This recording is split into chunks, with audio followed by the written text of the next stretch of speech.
Hi student, आज हम लोग देखने जा रहे हैं क्लास 10th का फिजिक्स और पाठ 2 जिसका नाम है प्रकाश का अपवर्तन।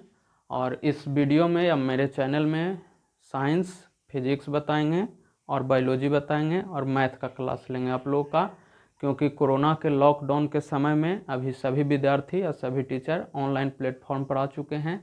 तो आपके साथ हम भी अपना जुड़ना चाह रहे हैं यूट्यूब के प्लेटफॉर्म की मदद से। जहां तक हो सके अपनी जानकारी सभी बच्चों तक पहुंचाना चाहते हैं, खास करके हिंदी मीडियम के वैसे छात्र जिन्हें पढ़ाई का सुविधा उचित नहीं मिल पाता है या कोरोना के कारण घर में बैठे हुए हैं उनके लिए।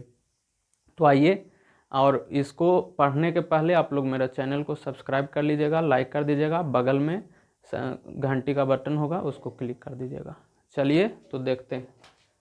प्रकाश का अपवर्तन चैप्टर का नाम है, तो इसको सबसे पहले हम लोग समझेंगे कि प्रकाश है क्या, प्रकाश क्या होता है, इसको समझेंगे। उसके बाद हम लोग जानेंगे कि प्रकाश का अपवर्तन क्या है।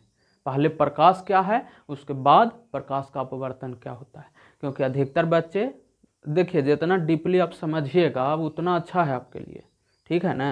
तो इसके लिए हम लोग शुरू से चलते हैं, प्रकाश से चलते हैं। प्रकाश होता क्या है, किसको कहते हैं, प्रकाश से हम क्या समझते हैं।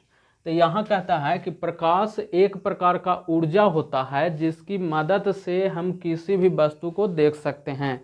देखने के लिए देखिए हमको तीन चीज़ बहुत आवश्यक है देखने के लिए। आँख इम्पॉर्टेंट है, जिस व्यक्ति को आँख नहीं हो कैसे देख सकता है, तो आँख चाहिए। उसके बाद प्रकाश भी चाहिए, प्रकाश नहीं रहता, जैसे रात के अंधेरा में हमें कुछ नहीं दिखाई देता है, क्यों, प्रकाश नहीं होता है। तीसरा क्या चाहिए, तो वस्तु होना चाहिए जिसको देखना है। जैसे अभी मान लीजिए कि ताजमहल भी है, हमारे पास आँख भी है और प्रकाश भी है, तो क्या यहाँ से ताजमहल दिखाई देता है, नहीं दिखाई देता है।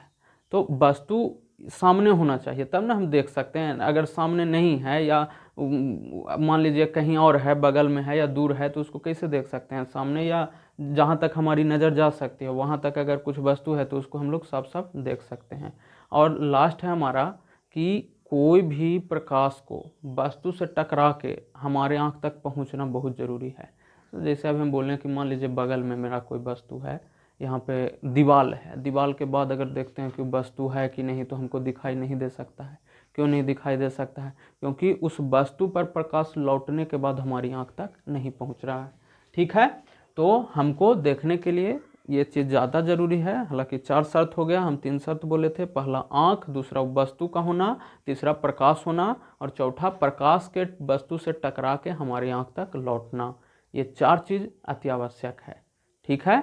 अब आगे हम लोग देखते हैं, फिर से एक बार डिफिनीशन इसका देख लेते हैं। प्रकाश क्या होता है, तो प्रकाश एक प्रकार का ऊर्जा है, एनर्जी है, जिसकी मदद से हम किसी भी वस्तु को देखते हैं, ठीक है। और दूसरा हम अब आते हैं प्रकाश का अपवर्तन में। प्रकाश समझ गए हैं, प्रकाश एक प्रकार का ऊर्जा है, सिंपल चीज, एक प्रकार का ऊर्जा होता है प्रकाश, और उसकी मदद से हम किसी वस्तु को देखते हैं। बिना प्रकाश के दिखना असंभव है। तो अब प्रकाश का अपवर्तन, ठीक है, प्रकाश समझ चुके हैं। तो प्रकाश का अपवर्तन, प्रकाश का अपवर्तन में कहता है कि प्रकाश की किरणों के एक पारदर्शी माध्यम से दूसरे पारदर्शी माध्यम में जाने पर दिशा परिवर्तन, दिशा परिवर्तन का मतलब होता है मुड़ना। दिशा परिवर्तन मीन्स मुड़ना, अर्थात मुड़ने की क्रिया को प्रकाश का अपवर्तन कहते हैं। अब इसको समझने का प्रयास करेंगे।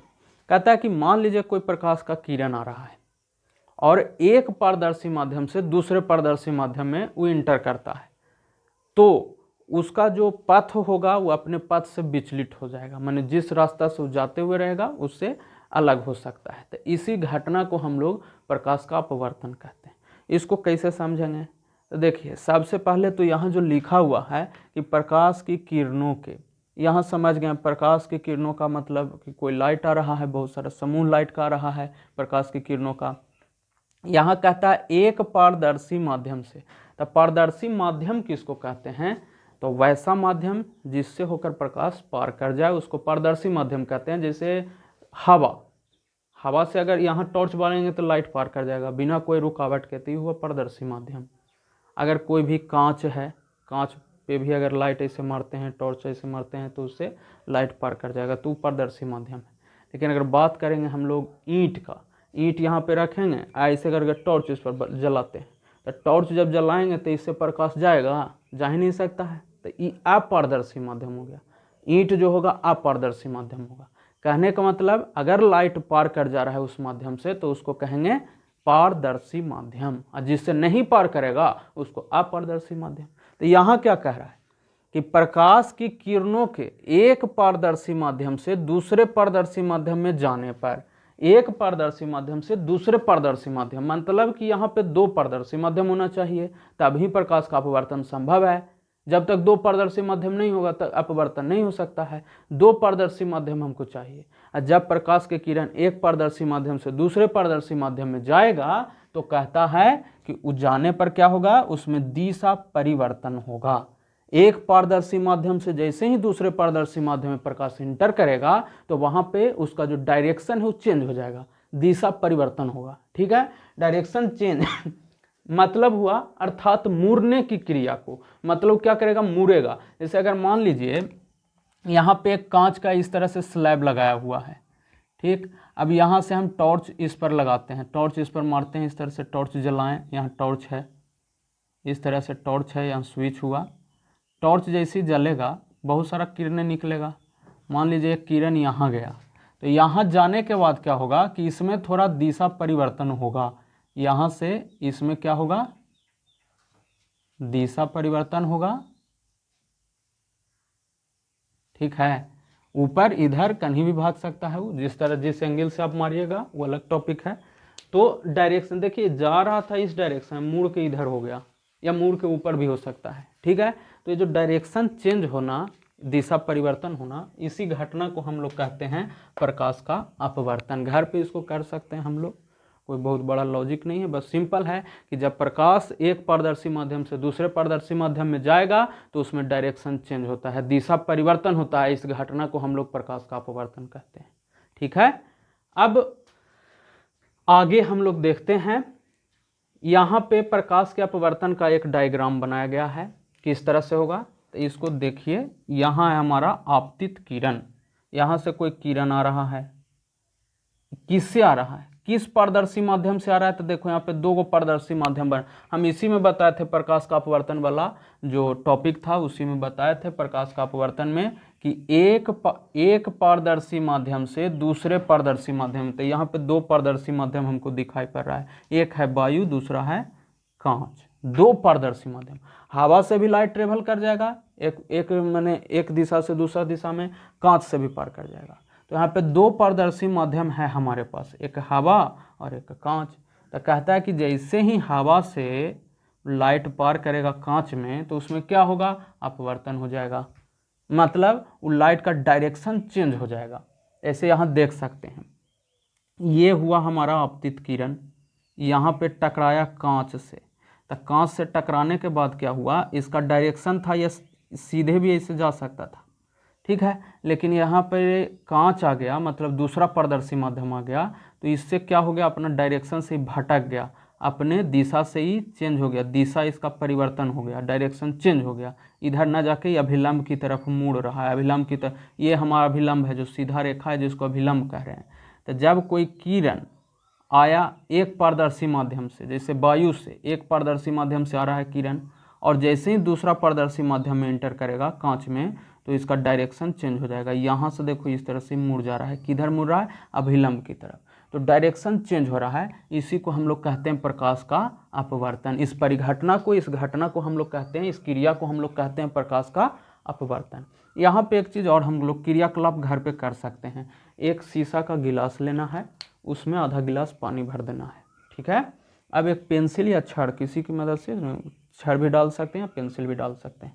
उसके बाद जब देखेंगे ना तो पेंसिल या छड़ रहेगा सीधा, लेकिन दिखाई पड़ेगा कि हल्का उठा हुआ है, ठीक है। हल्का ही क्या हो रहा है, उठा हुआ, माने यहाँ से इस पर जो लाइट आएगा, यहाँ से जैसे ही, यहाँ भी वायु है, आधा गिलास पानी है, मीन्स यहाँ वायु है, इधर पानी है, आधा हवा आधा पानी, पूरा गिलास भरा हुआ है, ठीक है। आधा हवा से है, आधा पानी से है। तो जैसे ही हवा से लाइट पानी में जाएगा तो इसका डायरेक्शन क्या कर देगा, वो चेंज कर देगा, दिशा परिवर्तन होगा, प्रकाश का अपवर्तन होगा, ठीक है। जिसके कारण से क्या लगेगा कि छड़ हल्का उठा हुआ है, हल्का मोटा है। इसी से एक और लॉजिक बताते हैं कि अगर घर में कभी मिठाई बनता है, छेना वगैरह, रसगुल्ला वगैरह, तो जब वो चाशनी में डूबा हुआ रहेगा तो थोड़ा ज़्यादा बड़ा नजर आएगा, और जैसे उसको बाहर निकालेंगे तो लगेगा तरी तो छोटा हो गया, है ना। तो चाशनी में डूबा हुआ बड़ा लगता है, क्यों? कारण प्रकाश का अपवर्तन डायरेक्शन चेंज कर देता है, ठीक ना। बहुत सारा प्रकाश आएगा, सबका डायरेक्शन चेंज कर दिया, प्रकाश का अपवर्तन कहलाता है।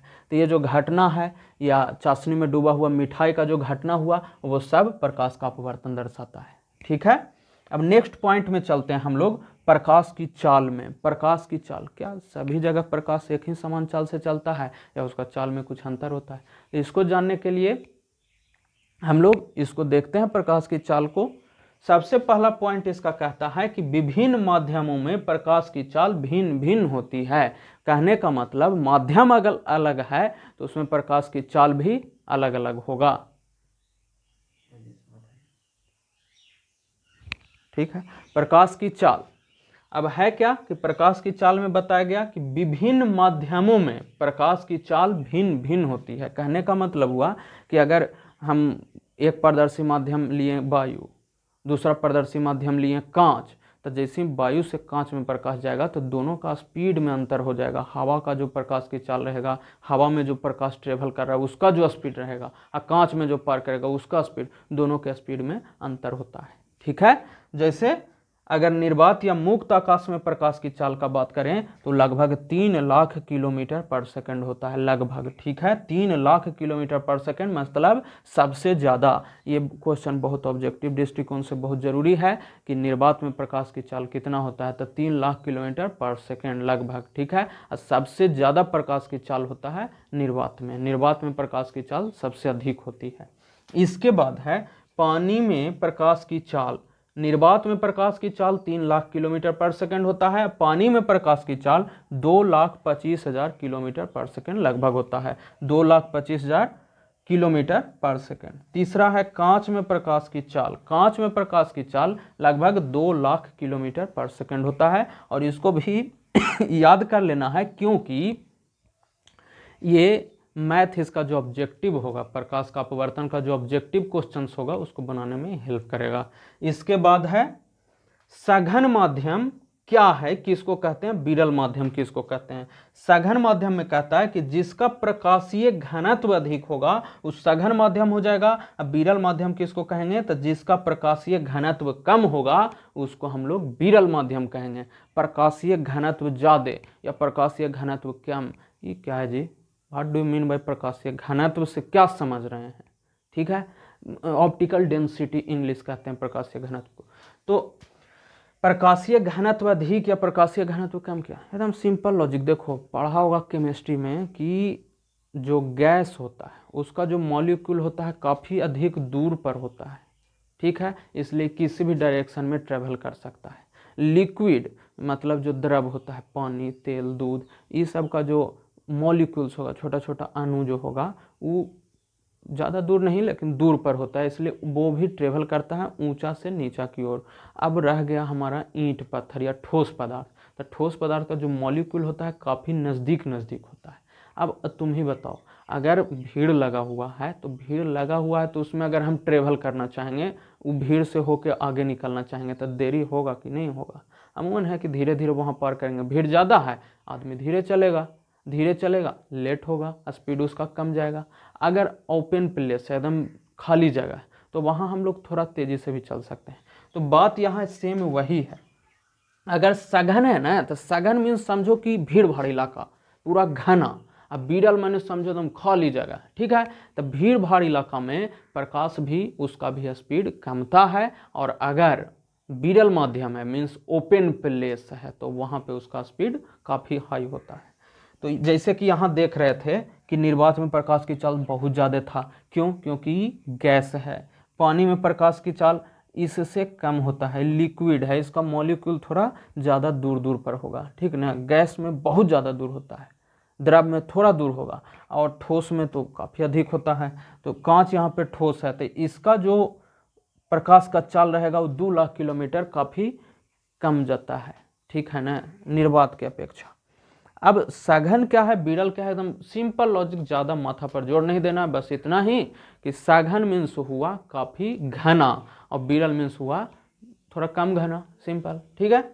अब इसके बाद हम देखते हैं नेक्स्ट पॉइंट में कहता है वायु की अपेक्षा पानी प्रकाशतः सघन माध्यम है। वायु और पानी में पूछ दिया हमसे कि बताइए कि वायु और पानी दोनों में सघन कौन हुआ। तब वायु है जी गैस, ठीक, वायु है हमारा गैस, पानी है हमारा द्रव। अभी हम बताए थे घना कौन होगा ज़्यादा। देखिए गैस का मॉलिक्यूल ज़्यादा दूर पर होता है, गैस का मॉलिक्यूल जो होता है काफ़ी अधिक दूरी पर होता है, तो ये कम घना हुआ। अब पानी का जो मॉलिक्यूल होता है थोड़ा गैस से थोड़ा ज़्यादा होता है, इसलिए ज़्यादा घना हो गया। तो जो ज़्यादा घना हो जाएगा वो सघन हो जाएगा। पानी क्या हो गया हमारा सघन, अब वायु क्या हो गया विरल, ठीक है। वायु की अपेक्षा पानी का पूछा जाए कि वायु की अपेक्षा पानी बताइए क्या है, तो पानी हो जाएगा सघन, अब वायु हो जाएगा विरल। पानी की अपेक्षा वायु, अब इसमें उलट दिया, पूछ दिया पानी की अपेक्षा वायु बताइए वायु क्या है, वायु और पानी में पूछ देंगे सघन कौन है, तब वायु और पानी में सघन हो जाएगा हमारा पानी, अब वायु हो जाएगा हमारा विरल, ठीक है। अब नेक्स्ट पॉइंट में कहता है कांच की अपेक्षा पानी प्रकाशतः विरल माध्यम है। देखो यहाँ पे पानी सघन हो रहा है, केकर अपेक्षा कर रहे हैं, तो वायु की अपेक्षा कर रहे हैं। तो अब इसी का अगर हम दूसरा ले लेते हैं, दूसरा ऑप्शन कि अगर हम बात करते हैं कांच और पानी का, कांच और पानी ये दोनों में सघन कौन हो जाएगा, तो देखिए कांच हो गया ठोस, पानी हो गया द्रव। तो ठोस का मॉलिक्यूल ज़्यादा करीब रहेगा और द्रव का मॉलिक्यूल इससे ज़्यादा दूर पर रहेगा। कहने का मतलब ये घना हो गया, ये कम घना हो गया, ठीक है। तो कांच हमारा सघन, अब पानी हमारा विरल। यहाँ पानी क्या आ रहा था सघन, यहाँ पानी क्या आ रहा है विरल। तो ये कैसे पता चला कि सघन है या विरल है, तो इसका बस एक ही लॉजिक है कि इसमें पानी का तुलना हम लोग कांच से कर रहे थे, इसलिए पानी जो है हमारा विरल हो गया और कांच सघन हो गया, ठीक है। लेकिन यहाँ पानी का तुलना हवा से कर रहे थे, तो हवा विरल है और पानी सघन हो गया। तुलना किस से कर रहे हैं ये डिपेंड करता है। इसके बाद कहता है, यहाँ पॉइंट तक हो गया, इसके बाद कहता है कि प्रकाश की किरण प्रकाशतः विरल माध्यम से प्रकाशतः सघन माध्यम में जाने पर अभिलंब की ओर मुड़ जाती है। और दूसरा इसका पॉइंट कहता है कि प्रकाश की किरण प्रकाशतः सघन माध्यम से प्रकाशतः विरल माध्यम में जाने पर अभिलंब से दूर हट जाती है। तो ये दोनों पॉइंट को समझने के लिए क्या करना होगा कि हमें एक डायग्राम बनाना होगा, डायग्राम की मदद से हम लोग अच्छा। तो ये रहा मेरा पिक्चर जिसके बारे में बात कर रहे थे कि डायग्राम बना करके समझेंगे। इसमें कह रहा है कि प्रकाश की किरण प्रकाशतः विरल माध्यम से प्रकाशतः सघन माध्यम में जाने पर अभिलंब की ओर मुड़ जाती है। यहाँ देखना है कि विरल माध्यम कौन है, सघन माध्यम कौन है। तो कांच यहाँ लिखा हुआ है, यहाँ वायु लिखा हुआ है, यहाँ भी वायु है। तब वायु जो हो गया कांच की अपेक्षा क्या हो जाएगा विरल माध्यम, और कांच क्या हो जाएगा सघन माध्यम। यहाँ भी वायु है, ये भी क्या हो जाएगा विरल माध्यम।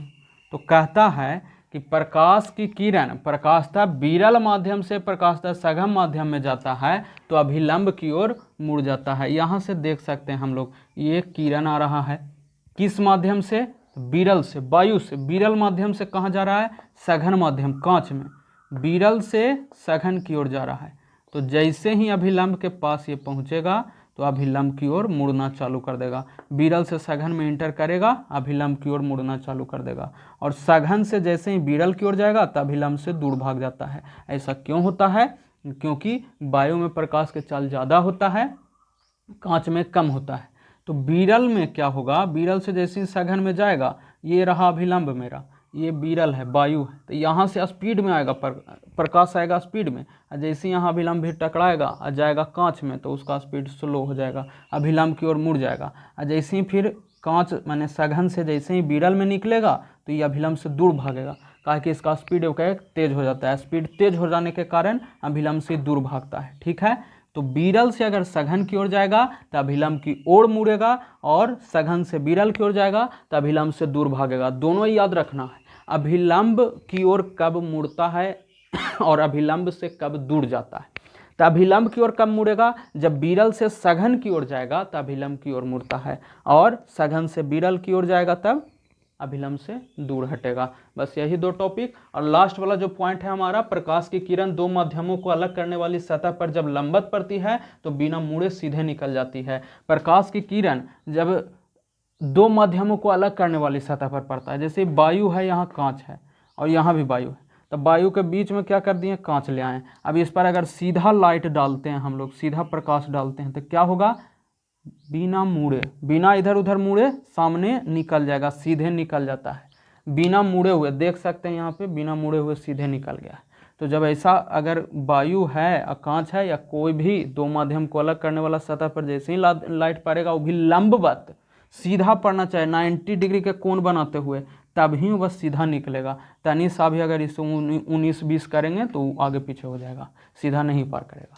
ठीक है, इस प्रकार से पाठ 2 और प्रकाश का अपवर्तन चैप्टर का प्रथम पार्ट ये रहा मेरा, पार्ट 1, जो कि खत्म हो चुका है। और इसका और बहुत सारा पार्ट हम अपलोड कर देंगे यूट्यूब पर। आप लोग इसको लाइक कर दीजिएगा, सब्सक्राइब कर दीजिएगा और दोस्तों के साथ शेयर कर दीजिए, ताकि जो भी एग्ज़ाम होने वाला है, कोरोना काल में आपका पढ़ाई जो डिस्टर्ब हुआ है उसको पूर्ति किया जा सके। धन्यवाद।